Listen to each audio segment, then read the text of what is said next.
Já- Olá, já entrei?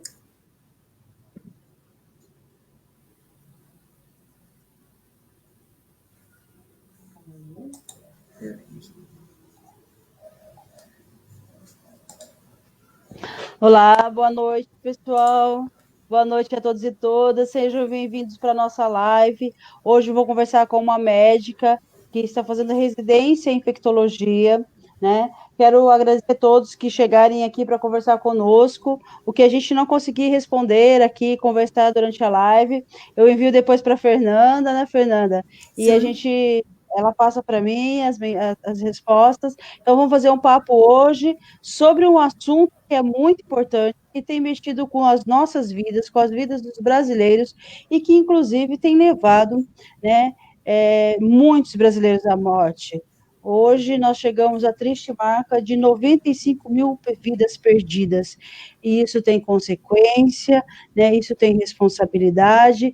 Então, à noite de hoje, eu convido aqui Fernanda Souto, médica, residente, em infectologia pelo hospital da Unicamp, pela Unicamp, né, para conversar com a gente. Nada melhor do que uma infectologista para discutir, né, a maior crise sanitária que a gente está passando no Brasil, né? Acho que tivemos a gripe espanhola, mas aqui, nesse momento, nesse século, a maior crise sanitária e também o maior número de vidas perdidas, né, Fernanda?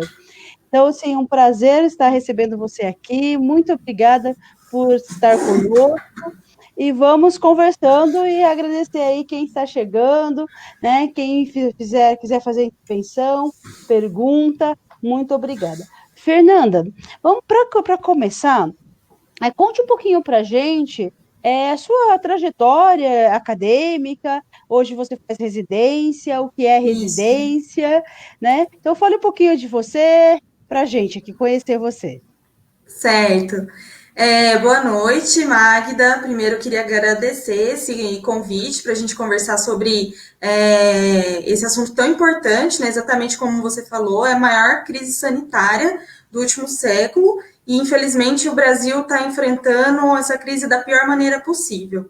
Então, acho que é um tema muito importante para a gente abordar, né, nesse momento e trazer informações importantes para as pessoas que estão no meio de uma batalha de fake news, né, nesses últimos meses. Quero dar boa noite para todo mundo que está ouvindo a gente. Acho que vai ser uma conversa muito legal aqui hoje. E eu sou Fernanda, sou médica formada pela Universidade Federal do Triângulo Mineiro. Nasci, cresci em Uberaba e me formei lá. E logo que eu terminei meus estudos, minha graduação, eu já me interessei pela área da infectologia e por isso eu me mudei para Campinas. Atualmente eu faço residência médica no Hospital de Clínicas da Universidade de Campinas, a Unicamp. E a residência médica, ela é uma modalidade de pós-graduação, assim como existe a residência médica, existe a residência em outras áreas da saúde também. É uma pós-graduação voltada essencialmente para o treinamento do residente em serviço. A gente tem uma carga horária de prática muito extensa.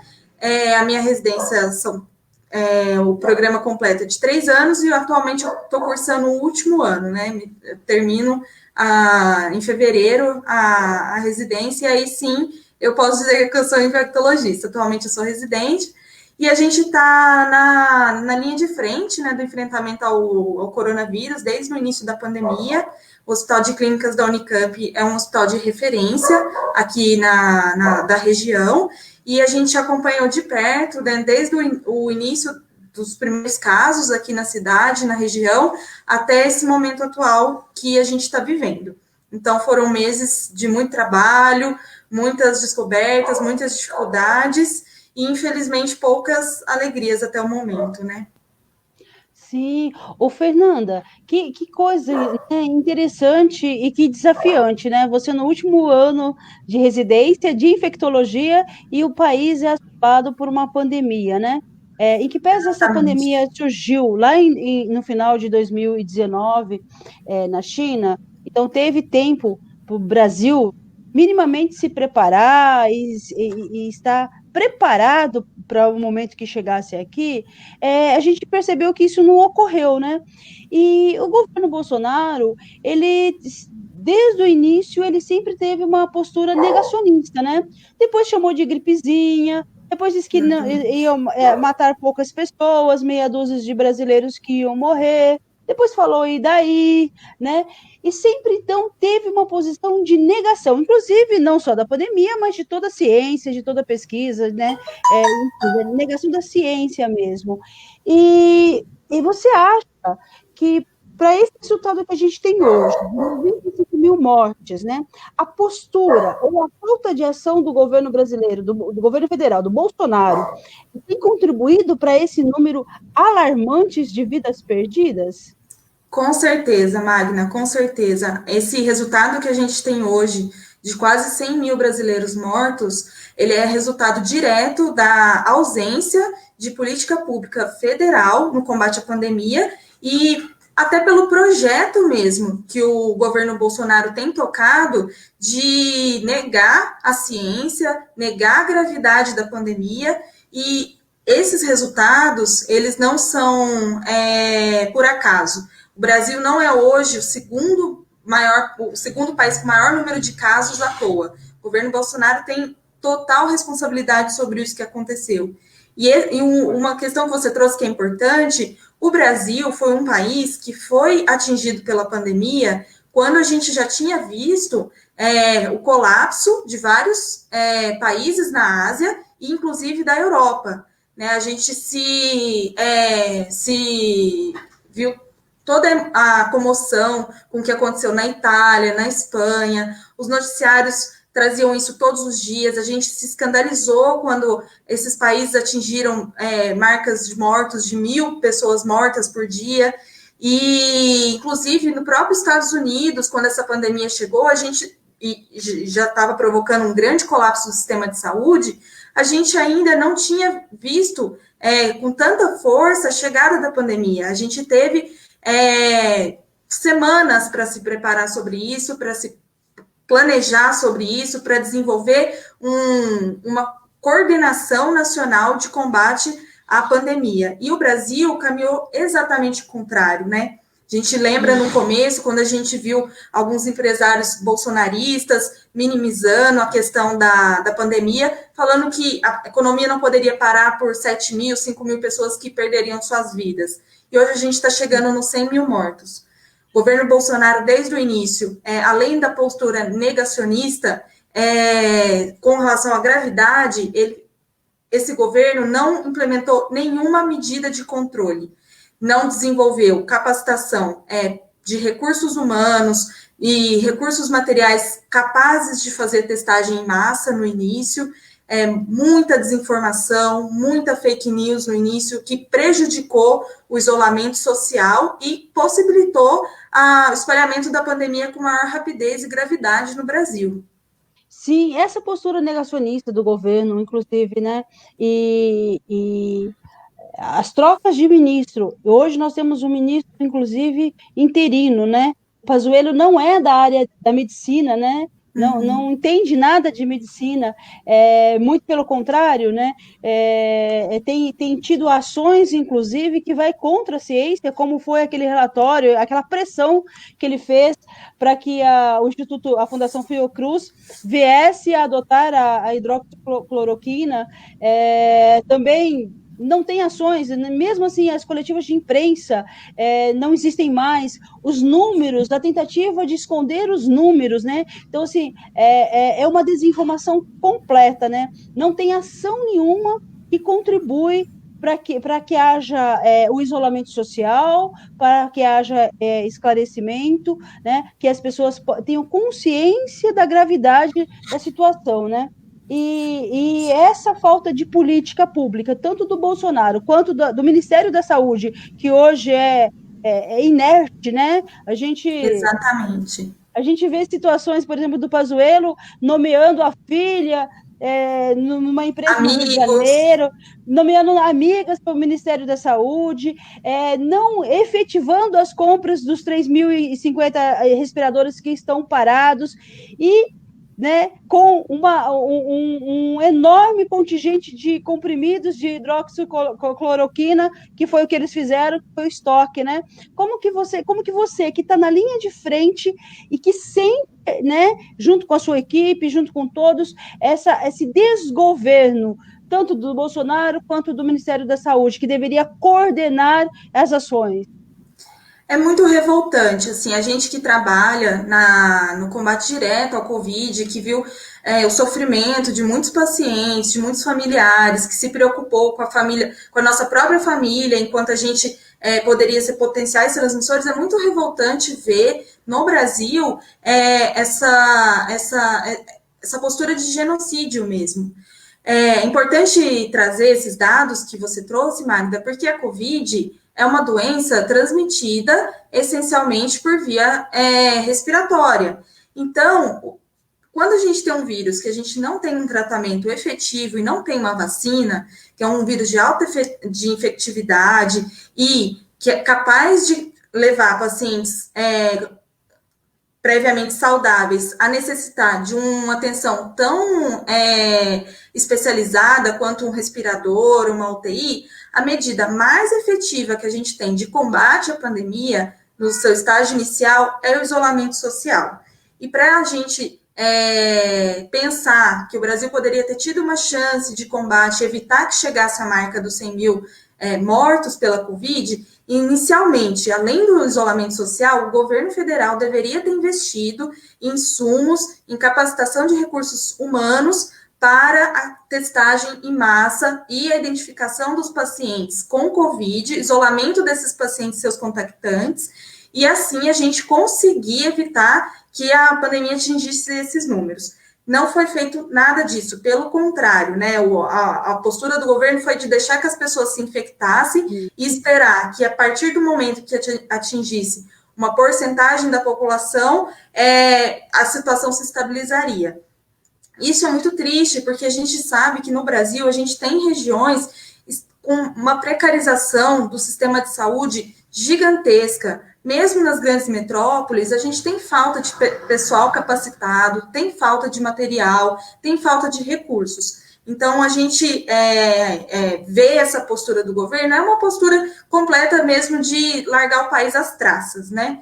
E isso se refletiu, com certeza, nas trocas de ministro do Ministério da Saúde, principalmente porque tanto Mandetta quanto Teixe, eles defendiam, mesmo que timidamente, o isolamento social como a medida inicial mais efetiva para se combater a pandemia. Dois ministros da saúde que, apesar de terem uma trajetória de defesa da privatização do SUS, defesa dos setores privados, nesse momento, com essa responsabilidade que eles tinham, minimamente eles defenderam o isolamento social e se recusaram a vender para a população esse tratamento milagroso que, a princípio, estava sendo visto na hidroxicloroquina e que se mostrou ineficaz.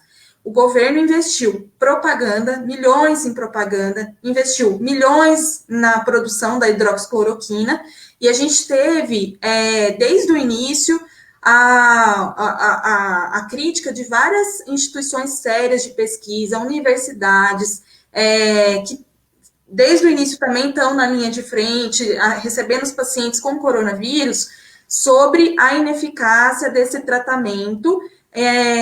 Por quê? A gente viu que a hidroxicloroquina ela teve um bom efeito contra o vírus in vitro, no laboratório. Assim como outras medicações, ivermectina, zinco, tudo isso que está sendo vendido como tratamento salvador para o Covid, são medicações que elas, no laboratório, elas têm efeito contra o vírus. Mas até então, até contra o vírus do HIV, a hidroxicloroquina um dia mostrou eficácia no laboratório. Só que quando você transporta esse resultado para o corpo humano, os resultados eles são completamente diferentes do que a gente espera. E a gente viu que não tem benefício no uso da hidroxicloroquina para o tratamento COVID. Pelo contrário, várias pessoas tiveram efeitos colaterais graves, inclusive morreram em decorrência do uso da medicação. E quem se responsabiliza por isso? né? O governo até hoje está falando, está vendendo isso. O Bolsonaro, depois que teve o seu teste positivo, saiu mostrando a hidroxicloroquina, como tomando hidroxicloroquina. Isso é um absurdo, isso é um escárnio com a população brasileira, né? Que Sim. tá sofrendo. Sim, sim, depois ele fala aí daí, né?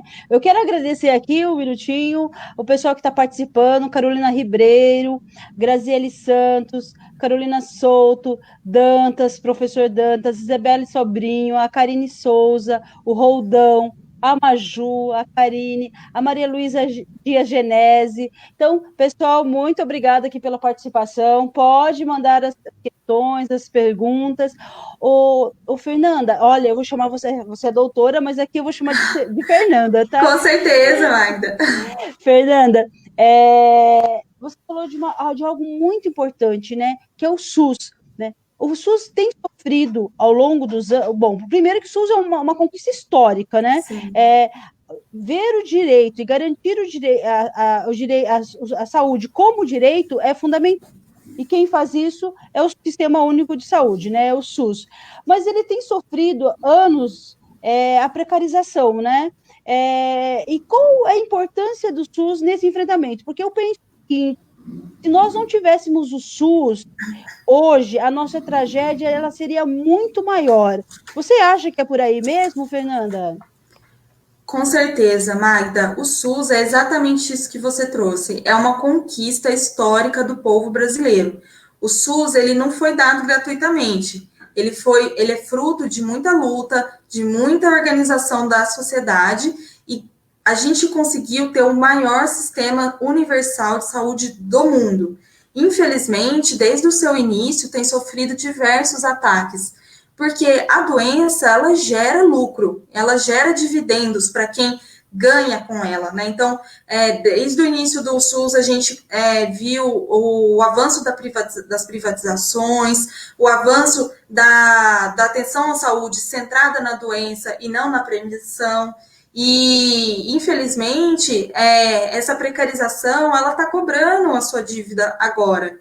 Né? Em muitos locais não existe uma estrutura hospitalar com condições de oferecer às vítimas do Covid o tratamento adequado. Então, muitas vezes os pacientes precisam ser transferidos para longe das suas casas para poder ter esse atendimento. Em muitos locais faltam pessoas formadas para a atenção desses pacientes. E tudo isso é fruto da precarização do SUS. Em muitos locais, os servidores da saúde foram terceirizados, então houve um sucateamento da qualidade desses serviços, porque a partir do momento que você diminui salários, você aumenta a jornada de trabalho, você aumenta o assédio moral sobre os funcionários, a prestação do serviço, ela não tem como ser a ideal. Esses funcionários, eles também estão pedindo socorro, né? Ao mesmo tempo, a gente vê várias obras superfaturadas, várias compras superfaturadas. Então, existe esse avanço que é grave sobre o SUS. E a cada vez a gente vê os governos terem menos responsabilidade com o fortalecimento do SUS, né? E com certeza isso a gente está pagando a dívida agora. Fernanda, assim, quando há precarização, quando há desvalorização do serviço público, né? E aí, em relação tanto à saúde, também à educação, para tornar-se uma mercadoria, né? Isso acaba levando o adoecimento da categoria. E como que, assim, os profissionais da saúde que estão na linha de frente de combate, né, da Covid-19, ou seja, precisam estar bem emocionalmente, psicologicamente, precisam ter alguma estrutura econômica também, porque muitos, inclusive, com filhos, precisam estar distantes dos seus filhos. Como que estão conseguindo enfrentar e quais as dificuldades para estar aí prestando esse serviço que é fundamental, que é de garantir a vida das pessoas, quais são os desafios que esses profissionais têm enfrentado? Esses dias eu li uma notícia que o Brasil é um dos países que mais tem, que os profissionais da saúde têm mais sido infectados, e também o número de mortos entre os profissionais da saúde é alarmante. Como que está essa situação de quem está na linha de frente do combate a essa pandemia? O Conselho Federal de Enfermagem, ele trouxe esse dado muito grave de que o Brasil é o país com mais número de mortes de profissionais da saúde, entre enfermeiros, técnicos de enfermagem, médicos, fisioterapeutas, que são as pessoas que estão lidando diretamente com o combate à Covid-19. E isso é muito triste. A gente sabe que houve várias denúncias em vários locais de falta de equipamentos de proteção individual, falta de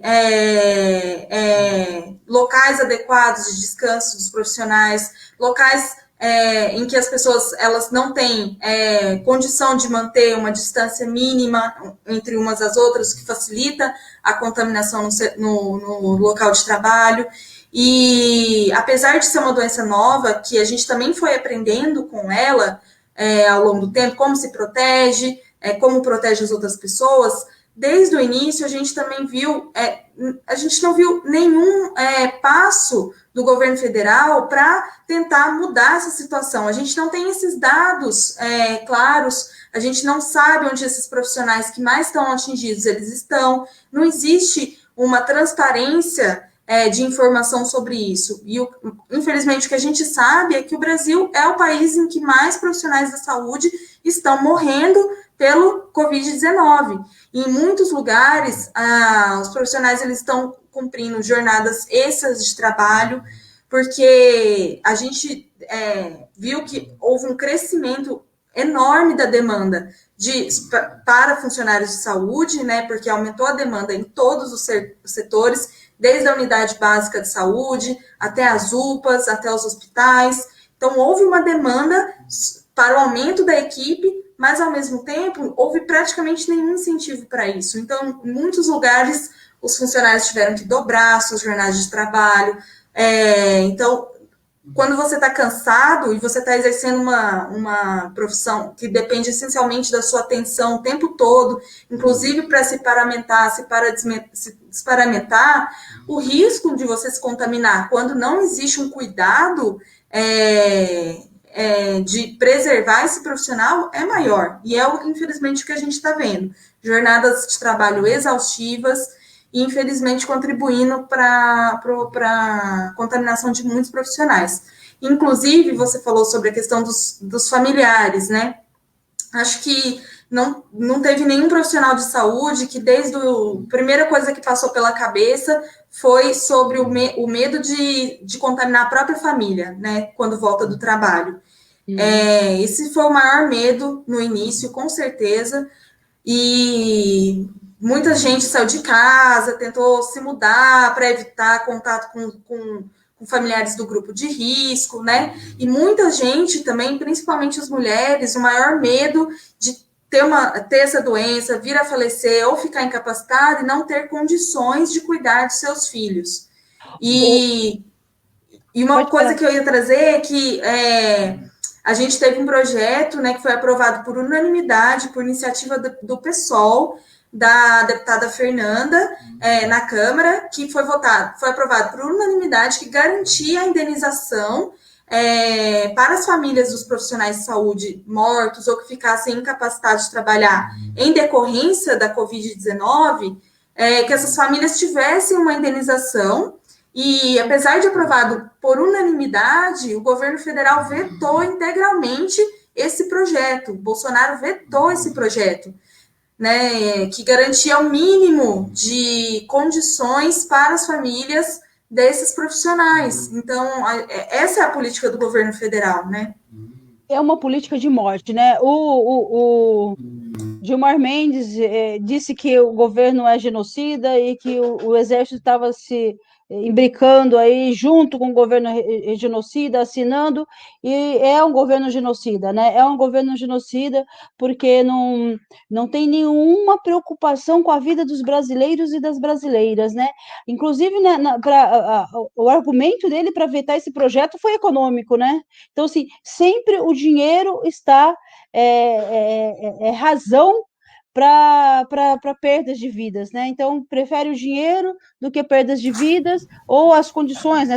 As pessoas já morreram ou ficaram incapacitadas, mas novamente o argumento é do dinheiro. É um governo assim, né? Sim. Lamentável, né, Fernanda? Apesar de que o dinheiro para salvar os grandes bancos e os grandes empresários no início da pandemia foi a primeira coisa a ser garantida.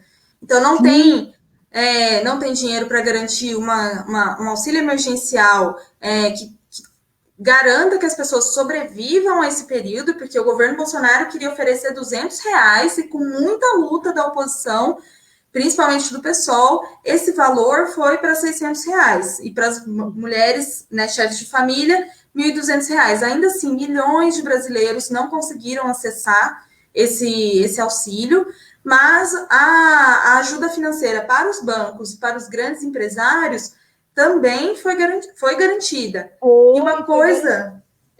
Foi garantida e ainda, inclusive, para os bancos, com o discurso de que era para ajudar os pequenos e médios Isso, empresários, e eles não conseguem, a microempresa, o pequeno comércio, estão fechando as portas porque não consegue acessar o crédito, né? Porque pedem como condição para fornecer o crédito à sua casa, ao seu carro, né? Então, assim, um governo que não está preocupado não com as vidas, mas não está preocupado com as pessoas, não está preocupado, inclusive, com o emprego, né? Porque é o pequeno comércio, a pequena empresa é que fomenta a quantidade de empregos, né? Que cria empregos, né? Então, o governo não está preocupado com nada. Você levantou uma questão muito importante, né? Porque o tripé hoje do combate a essa pandemia é o isolamento social, é a testagem e é a vacina. Então, a vacina, nós precisávamos ter investimento em pesquisa, né? exato. Coisa que um governo que nega a ciência, e inclusive, né, na gestão do Pazuello, a gente tem mais de 3 milhões de testes de vacina parado por falta de insumos, né, para produzir. Então, assim, não temos nem insumos porque é um governo que nega a ciência. Então, para testagem, é algo que é assim, é no escuro, né? A gente faz uma Exato. contabilização de acordo com o número de pessoas que morrem.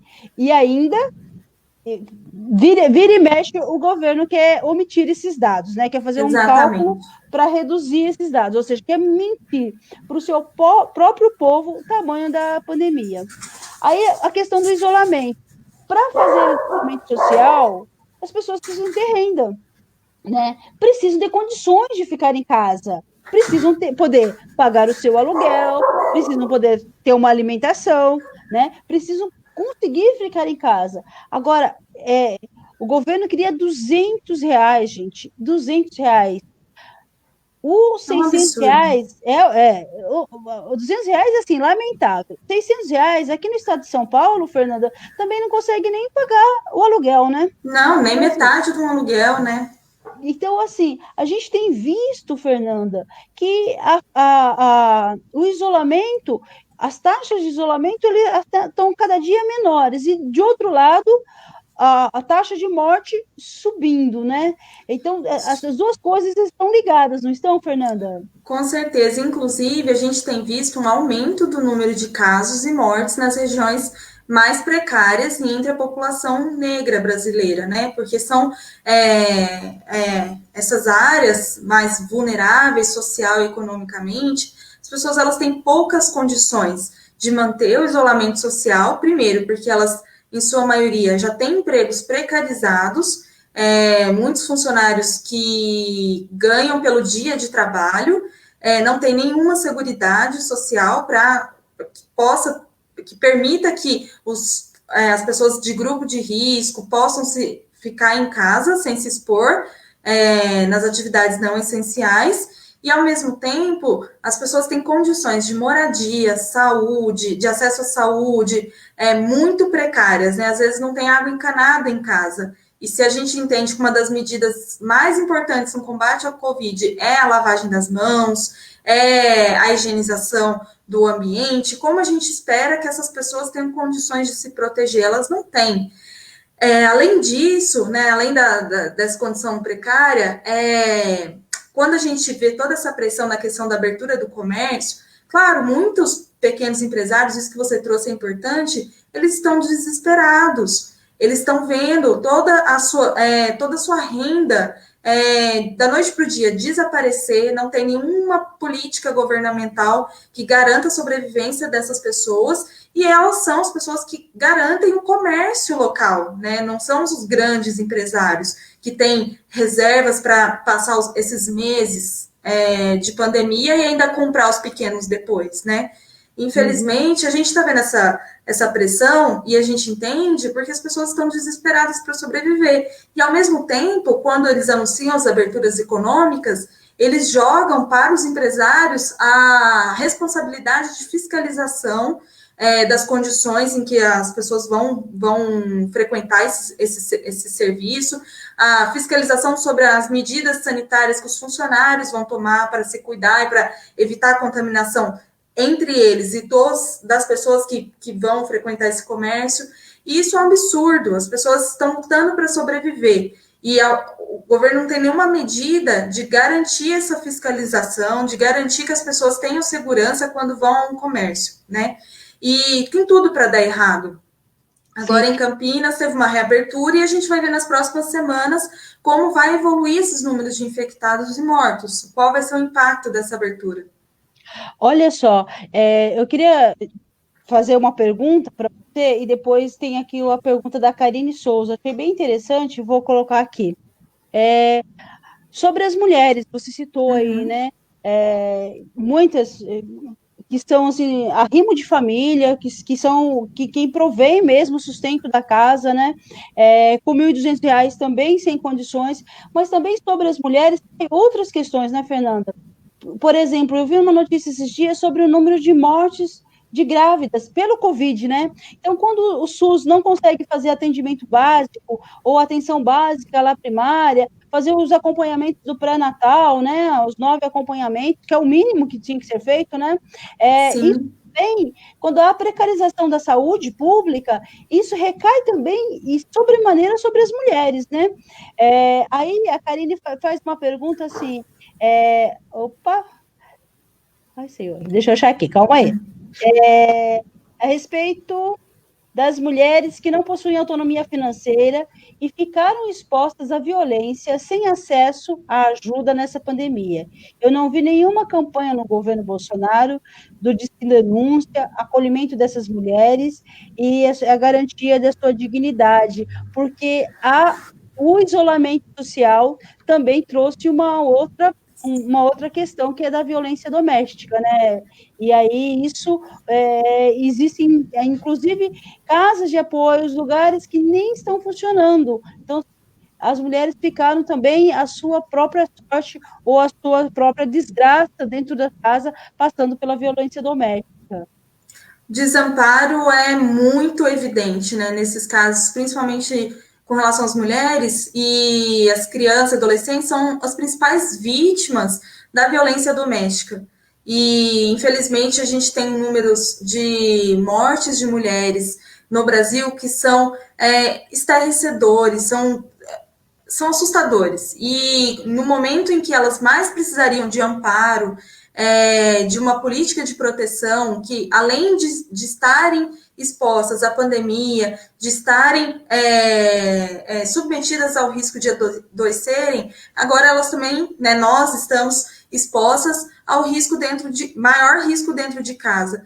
E é isso que a Karina trouxe mesmo, não existe nenhuma política do governo federal de amparo às mulheres, nem antes da pandemia e muito menos agora, porque isso é uma questão desimportante para o governo Bolsonaro. Pelo contrário, né, é um governo que nega os direitos das mulheres, os direitos básicos, entre eles o direito à vida. E isso só vai trazer mais números de violência doméstica, que infelizmente já são gigantescos no Brasil. Sim. Ô, Fernanda, um dia eu ouvi uma questão assim que, olha, esse vírus é democrático, ele é para todo mundo, porque ele é transmitido pelo ar, mas aí a pandemia vai avançando, os meses vai passando e a gente percebe que a coisa não é bem assim, né?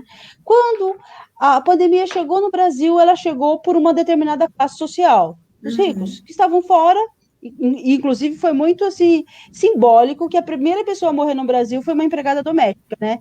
Que foi infectada através da Pelos patrões. pelos patrões. E aí a gente, né? Uma, duas mortes, isolamento. Agora que o vírus não está mais na classe A, B, está na C, na D, aí a gente pode abrir. Esse vírus, ele não é democrático, né? Ou é a política que não é democrática de combate à pandemia, porque enquanto ele estava numa determinada classe social, isolamento, o Dória chegou a dizer na televisão que ia multar, não que eu seja contra, mas, né? Mas agora não, agora é flexibilização do comércio, cada um por si. Será que o novo normal, que tanto falaram, é o normal de que os pobres morram? No começo, a gente viu que as pessoas que foram afetadas eram pessoas que tinham condições de viajar para a Europa e vieram já doentes para o Brasil. E é importante ressaltar que, assim, de forma nenhuma, eu acho que a responsabilização é em cima dessas pessoas que viajaram, de maneira nenhuma. A responsabilização é sim sobre uma falta de política pública desde o início da pandemia, quando a gente já sabia que ela poderia chegar ao Brasil com a força que chegou em outros países, não ter medidas que identificassem essas pessoas potencialmente doentes e que isolassem essas pessoas potencialmente doentes. E, de qualquer forma, foi exatamente isso que aconteceu. As primeiras pessoas a ficarem doentes foram pessoas que voltaram de viagens e os familiares dessas pessoas, que são pessoas que têm uma condição financeira mais favorável no Brasil. E no início a gente viu, inclusive, que os hospitais particulares, os hospitais de plano de saúde, foram os primeiros a assumir a grande demanda da Covid-19. Mas, aos poucos, e de forma muito brutal, isso se espalhou para o sistema público de saúde, até porque mesmo as pessoas que têm um plano de saúde, que têm condições de pagar uma internação particular, essas pessoas elas também dependem do Sistema Único de Saúde. Porque o SUS garante todo o atendimento adequado para aquela pessoa, tudo o que ela precisa, se o privado não puder fornecer. Então, se os hospitais privados estiverem superlotados, não tiver recursos humanos, não tiver recursos materiais, todas as pessoas elas têm direito a acesso à saúde garantido pelo SUS. Então, a partir do momento que você tem uma sobrecarga do setor privado, o SUS também arca com isso. E aos poucos a gente viu chegar com força no Sistema Único de Saúde a pandemia, e exatamente isso que aconteceu. A gente viu uma responsabilização total do governo federal em garantir estruturas necessárias para o atendimento às pessoas com Covid, e a gente viu que os estados, as prefeituras, eles tiveram que praticamente tomar ações autônomas nesse combate à pandemia. Isso é muito problemático, porque se você não tem uma coordenação, um plano, alguém que esteja pensando o Brasil com as suas diferenças, com as suas particularidades de cada estado, de cada região, alguém com capacidade técnica que conheça essas diferenças entre as regiões, não tem como um plano dar certo para o Brasil. O atual ministro interino da Saúde é um militar e ele trouxe 15 militares com ele para o Ministério da Saúde. E é sintomático isso, né? Que são pessoas que não têm nenhum tipo de experiência em gestão em saúde, nunca trabalharam no SUS, não sabem como funciona o SUS, e não tem como dar certo isso, né? Infelizmente, a gente está vendo o povo brasileiro largado à própria sorte no meio da pandemia. E as classes menos favorecidas economicamente são as que mais sofrem, porque você tem uma estrutura hospitalar com UTI, com respirador, com pessoas capacitadas para isso não é barato. Isso custa caro para o poder público. E se você não tem medidas, não tem política pública racionalizando esses gastos, pensando que o objetivo final é a garantia de saúde das pessoas, e pensando só em cortar gastos, em cortar custos e tentar levar as coisas da forma como estão, tentando evitar que tenha um prejuízo econômico muito acentuado com o isolamento, a gente vai ver cada vez mais pessoas morrendo por essa doença. Sim, sim. Olha aqui, Jean Marcelo, Magda, um ser humano sensível, sempre na luta pela igualdade social. Importante debate. Abraço. Ô, Jean, um abraço para você. Outra questão. Karine Souza, se o governo tivesse investido em insumos, preparação e campanha de conscientização, ao invés de investir em marketing da cloroquina, teríamos resultados diferentes? Sim, com Até, certeza. até para emendar essa questão que a Karine coloca aqui, né? Assim, eu conheço uma pessoa que chegou no Brasil no mesmo dia que um outro chegou na China. E no dia que ele chegou no Brasil tinha 7.000 mortes, e na China tinha 4.000 e poucos, que foi 7 de maio. A recepção no aeroporto do governo chinês foi pegar essa pessoa, colocar em isolamento do Estado por 15 dias, para depois liberá-la. Então, naquele momento que ela chegou no aeroporto, ela não pôde nem ter contato com a família. Aqui Uhum. no Brasil, não tinha uma faixa, um panfleto, um nada pedindo para ficar em isolamento 15 Sim. dias. Então, sim, a forma com que o governo brasileiro tem tratado, né, de todos, e aí por isso que se espalhou mesmo, e assim, de muita falta de humanidade, de falta de Exato. responsabilidade, né? Foi exatamente isso. No início, quando a gente viu que já existia um alerta da OMS sobre a questão do alto risco de se ter uma pandemia, vários países começaram a adotar medidas de barreira sanitária. O Brasil foi o oposto. O governo federal ele se recusou a manter um controle sobre os voos para o Brasil, né? E o mais irônico disso é que o principal ídolo do Bolsonaro, que é o Trump, fez exatamente o contrário com os brasileiros. A partir do momento que a gente se tornou o epicentro da América do Sul da Covid-19, a primeira coisa que aconteceu foi os Estados Unidos barrar a entrada de brasileiros no país. Né? E, infelizmente, apesar da gente aqui, em termos relativos de população, a gente ainda não ser o país com mais número de mortos, né? Outros países estão numa situação pior, por serem países com mais. Para começar, não tem sistema único de saúde, não tem uma condição já de precariedade maior do que o Brasil. O Brasil, apesar de ser o segundo em número de casos absolutos de Covid-19 no mundo, é só o 50º em número de testes relativo para o tamanho da sua população. E exatamente isso, desde o início não houve uma política de produção de testes, de realização de testes, que era o que poderia ter freado e com certeza garantido um número muito menor de casos e de vidas perdidas no Brasil. Claro que para a gente, cada vida perdida, ela importa muito, mas infelizmente para o governo federal, nem as 100 mil pessoas que a gente sabe que está 90 e poucas mil, mas vai chegar a 100 mil em breve. Nem essas 100 mil é um caso importante, né? É só uma gripezinha, continua com a mesma postura. É desumano isso, é exatamente isso, Magda. Uma falta de humanidade, uma falta de empatia pela vida humana, que é gravíssimo. Infelizmente, a gente ainda vai ver esses números aumentarem muito.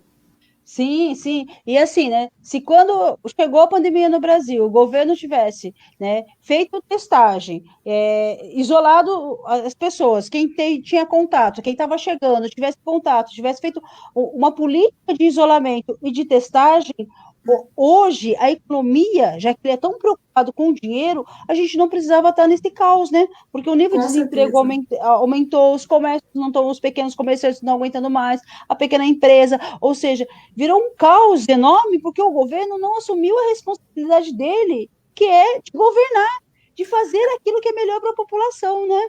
A gente já está completando 5 meses de pandemia no Brasil e esse tempo poderia ter sido encurtado com essas medidas iniciais que não foram tomadas. E muita gente pergunta, e agora, o que fazer para combater a Covid? Não mudou muito, porque infelizmente a gente ainda não tem uma vacina e não tem um tratamento específico.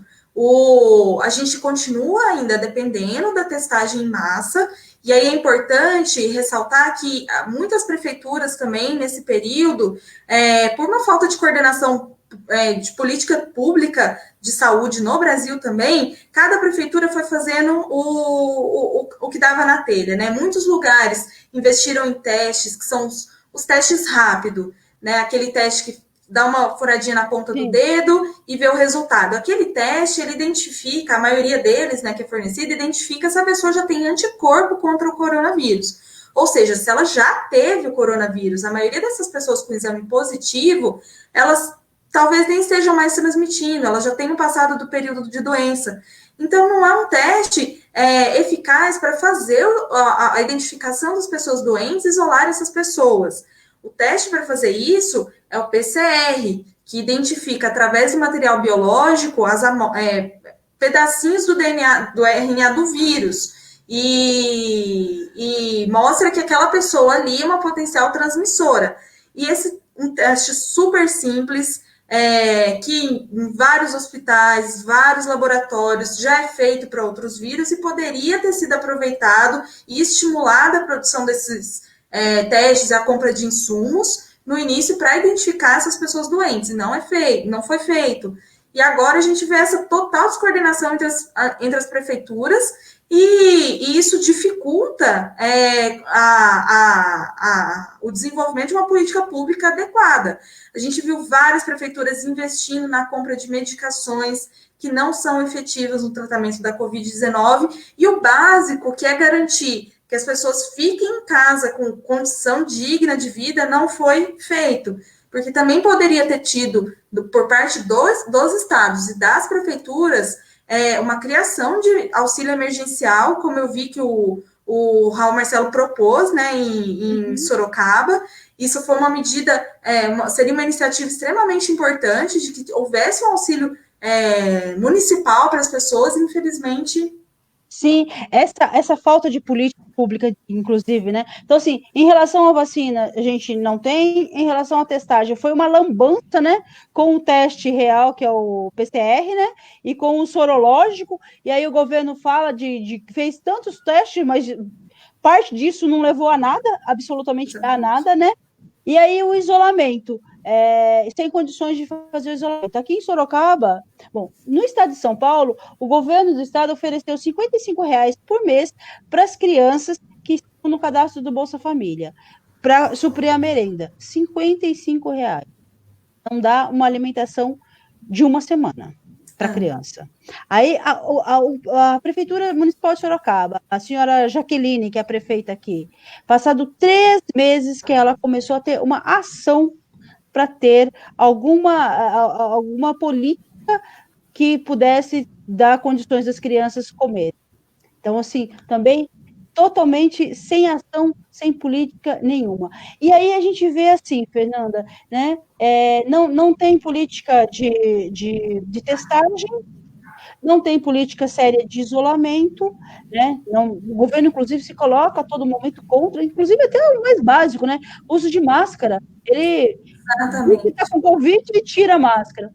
Mas agora, Fernanda, a gente está numa situação assim ainda um tanto pior, porque no estado de São Paulo, entre profissionais da educação e alunos, nós somos em 15 milhões. 15 milhões de profissionais de educação e alunos. O governo quer retornar às aulas presenciais. Ele diz que vai retornar só com 35%.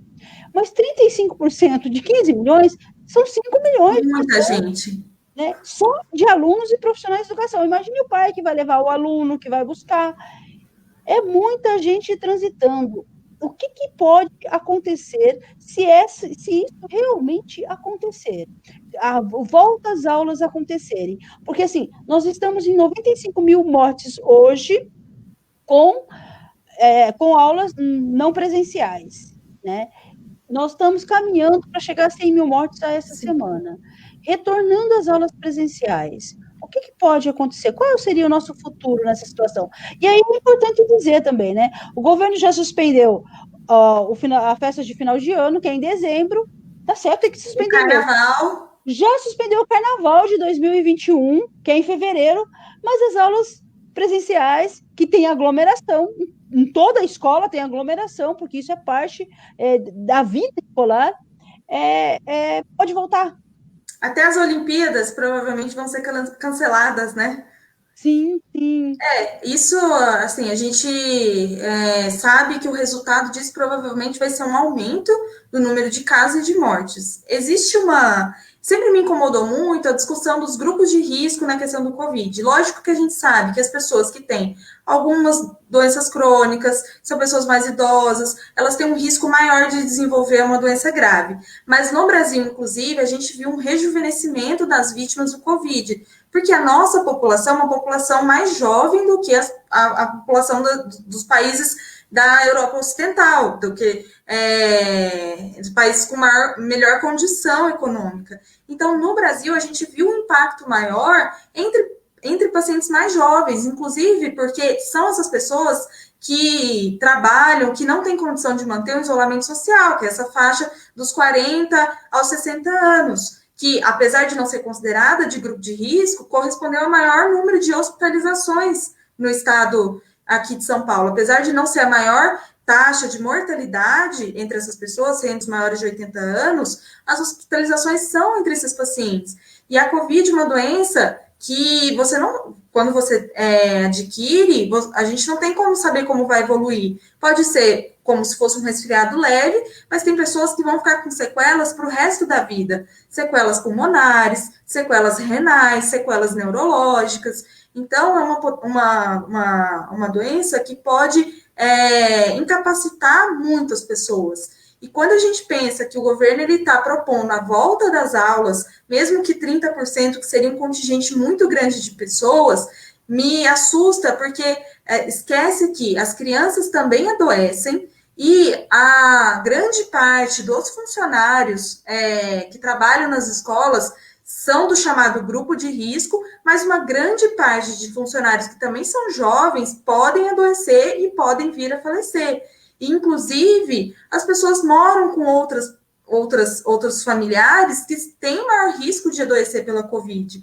Então, o que pode acontecer se essas aulas voltarem nesse momento da pandemia, em que a gente não tem uma vacina, em que a pandemia ela não está controlada, que existe uma transmissão comunitária sustentada, é a explosão do número de casos, de internações e, consequentemente, de mortes. A gente passou por um período muito difícil aqui em Campinas, por exemplo, em que a cidade ficou por 17 dias seguidos sem nenhum leito de UTI disponível na rede SUS. Isso quer dizer que por esses 17 dias, todos os leitos estavam ocupados e todas as pessoas que precisavam de leito, novas pessoas que foram precisando de leitos nesse período, elas ficaram sem esse leito de UTI, precisando aguardar a transferência em setores que não eram o adequado, né, que é uma medida salvadora, mas que não era o adequado para garantir a sobrevivência delas à doença. E o que pode acontecer com essa volta às aulas é a gente voltar para essa realidade triste, né? E quando você pensa, a gente vai voltar com 30%, mas quem vão ser os escolhidos para retornar? Qual vai ser o impacto real de benefício para a volta dessa forma? Os professores vão dar aula para 30%, os outros 70% vão repetir o ano. Como que vai ser? Não existe esse planejamento e realmente não tem como ter agora. O ideal é que até que se tenha uma vacina, não volte às atividades com grande aglomeração de pessoas, entre elas as escolas, né? E a gente, você até trouxe no início, a gente tem um governo que desacreditou a ciência, que desacreditou as universidades públicas, e isso vai impactar agora no momento que a gente precisaria estar fomentando a pesquisa para desenvolvimento de uma vacina, e a gente vai precisar que quando essa vacina ela exista, a gente tenha a capacidade de produzir essa vacina em massa e distribuir para a população. Fico preocupada se vai haver uma política pública governamental preocupada com isso. Olha, Fernanda, bastante gente aqui falando, comentando. Vamos lá, Isabela Sobrinho, imagine os riscos com a volta às aulas de crianças e adolescentes. O Amarildo, gente, cada dia fico mais agoniado. Muitos colegas doentes, imagina o clima dentro da escola, de uma escola. Todo grupo de risco, vou pedir afastamento, se realmente voltar às aulas. A Karine Souza, o que poderia ser feito para os moradores de rua não se contaminarem?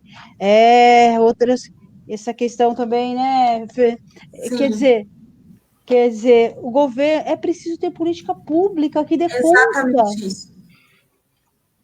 Não existe uma entidade única que possa responder a todas essas necessidades, né? Mas existe a gente a gente vive num país que tem um governo formado e que a responsabilidade desse governo seria de coordenar essas ações entre várias entidades, entre as entidades de saúde, educação, entidades de assistência social que pudessem garantir a essas pessoas em condições de rua um isolamento adequado, com alimentação adequada, com higiene adequada. Se a gente não tem um governo que minimamente reconhece a pandemia, não só o governo federal, que para mim é a situação mais grave, mas os governos estaduais e municipais também, que se eximiram em grande parte dessa responsabilidade, vira uma coisa descoordenada, né? Não existe uma política, um norte a se seguir. Existe, a gente vai apagando o fogo, vai apagando o buraco onde aparece, mas alguns buracos são prioridades e outros não. E essa questão da escola, por exemplo, me lembra, assim, a gente tem tanto treinamento no hospital, nos locais onde eu trabalho, sobre como se paramentar, como vestir os equipamentos de proteção individual, como tirar esses equipamentos de proteção individual para evitar se contaminar. Eu fico pensando isso numa escola. A gente tem treinamento para se vestir, para ir trabalhar. Como isso vai ser possível numa escola? Ainda mais com crianças, adolescentes, que a gente sabe que é impossível você fiscalizar as condições sanitárias em que essas crianças têm em casa e tem na escola, não tem como. Não existem funcionários de saúde suficientes para trabalharem nos hospitais, para trabalharem nas unidades básicas de saúde. Vão ser deslocados funcionários para as escolas para fazer essa aferição. É uma situação que me parece que não existe nada planejado para isso, simplesmente querem jogar de novo as crianças e os funcionários na escola e ver o que dá. Só que, infelizmente, o que dá pode ser muito grave, né? Que é perder mais gente nessa pandemia. Fernanda, nós já estamos assim com o tempo, né? Foi muito, muito bom falar com você. Foi assim Muito muito obrigada. contribuiu demais o seu debate. Tem várias questões aqui. Depois a gente vai responder. Eu prometo que eu vou pegar todas as questões, passo para a Fernanda e devolvo para vocês. Eu queria que você fizesse algumas considerações de antemão. Já agradeço muito a sua presença. Olha, foi riquíssimo, Fernanda, né? Parabéns assim por ser jovem, médica, compromissada, porque você tem compromisso com a saúde pública, com a vida das pessoas, né? Isso é muito importante. Eu queria que você deixasse, né, o seu encerramento, a sua mensagem final. Eu quero agradecer, Magda, pelo convite. Esse é um assunto que eu gosto muito de debater, né? Porque evidenciou o quanto a defesa do Sistema Único de Saúde é importante. A defesa de uma saúde pública, universal, de qualidade, ela tem que estar na ordem do dia para todo mundo. A gente viu que como o SUS, nesse momento, está salvando vidas e está garantindo que as pessoas tenham condição de sobreviver a essa pandemia. Apesar dos seus problemas, de todos os desafios que a gente está vivendo, só com uma saúde pública de qualidade, que a gente tem condição de pensar uma vida digna para as pessoas. E para transformar essa sociedade que a gente está tão triste de ver, está tão triste de viver nela, a gente precisa defender isso, o SUS como um direito, a saúde como um direito, e lutar todos os dias para que a gente possa construir e fortalecer essa conquista tão importante da sociedade brasileira. Eu gosto muito de debater esse assunto porque ele trouxe em evidência isso para a gente. Então, quero agradecer novamente o convite e a todo mundo que participou. Para mim é sempre muito bom falar disso e quero convidar todo mundo para vir defender o SUS também, que é a nossa maior conquista aí.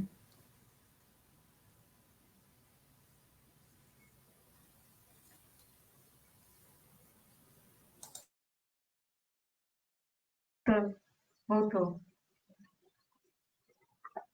A Fer caiu. Ela caiu. Vem aqui. Pessoal, a Fernanda já estava encerrando. Eu quero aqui agradecer a presença de todos que participaram. Ai, eu estou aqui no final. Que participaram do debate. Muito obrigada. Né? Sigamos em luta, porque nós precisamos lutar pelo SUS, por uma saúde pública. Precisamos, gente, lutar para que o povo brasileiro, para que nós tenhamos uma vida digna. E para que a gente possa ter vida digna, é preciso ter política pública que valorize a vida, que valorize as pessoas. E aí, gente, são duas coisas que não combinam. Vida digna com o governo Bolsonaro, porque é um governo genocida, é um governo da morte. Então, sigamos em luta. Muito obrigada. Até a próxima. Sigamos em luta. Um abraço fraterno. Até mais, gente.